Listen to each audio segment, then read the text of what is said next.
Menopause हा जेव्हा आपण शब्द पहिल्यांदा बोलतो त्याला बरेचदा असं होतं की साधारण 45 नंतर जे पिरियड्स थांबतात त्याला तो मेनोपॉज असं बरोबर. म्हटलं जातं. पण मेनोपॉजच्या ज्या कंडिशन असतात ना त्या आपल्या अगदी म्हणायला गेलं तर 25-30 नंतरच दिसायला सुरू होतात म्हणायला हरकत नाही आहे. तर ही भीती का मेनोपॉजची एवढी आहे वाटते प्रत्येकाला? ॲक्च्युली द प्रॉब्लेम इज की ना अवेअरनेस नाही आणि मिसकन्सेप्शन्स खूप आहेत अगदी, लोकांमध्ये. अगदी. जसं डॉक्टरांनी आता सांगितलं की पिरियड्स आले नाहीत म्हणून तुम्ही या एजमध्ये नाही आले म्हणून तुम्ही मेनोपॉजवर कन्क्लुजन नाही घेऊ शकत. यू बरोबर. Have to look after other things also.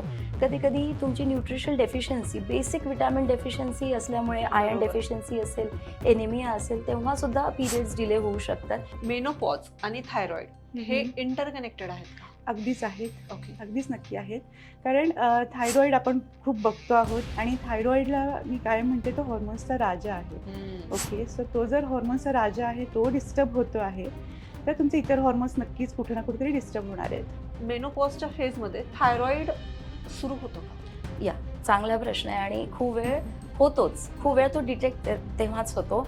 खूप वेळा जसं म्हणजे प्रेग्नन्सीमध्ये पण तेव्हा डिटेक्ट होतो. ओके. तर तुम्ही समजा की ते बॉडीमध्ये जेव्हा केव्हा काहीतरी बदल होत चेंजेस असतात. होणार Hormones आहे, change होत राहतात. तो सुप्त स्वरूपात राहतो. अजून एक असतं की अरे पिरियड्स आले हा. कुठेतरी आपण अडकल्यासारखं जे होत असतं हो हो. त्या फेजमध्ये तुम्ही सुटणार असता यार. सो अगदी. छान एन्जॉय करायची ती फेज सुद्धा. फक्त हॉर्मोन्स जो इम्बॅलन्स होत असतो त्यामुळं शारीरिक आणि मानसिक जो बदल होत असतो तो आपल्याला योग्य पद्धतीने करणं गरजेचं आहे. कारण जेव्हा आपण थायरॉईड आणि मेनोपॉज ह्या दोन्ही गोष्टी बोलतो आहोत त्यावेळेला जे मूड स्विंग्स आता आपण म्हणालो किंवा हॉट फ्लशेस ह्या ज्या गोष्टी आपण म्हणालो त्या थोड्या जास्त ॲग्रिवेट होऊ शकतात. ओके. सो अशा वेळेला पॅनिक व्हायचं नाही आहे.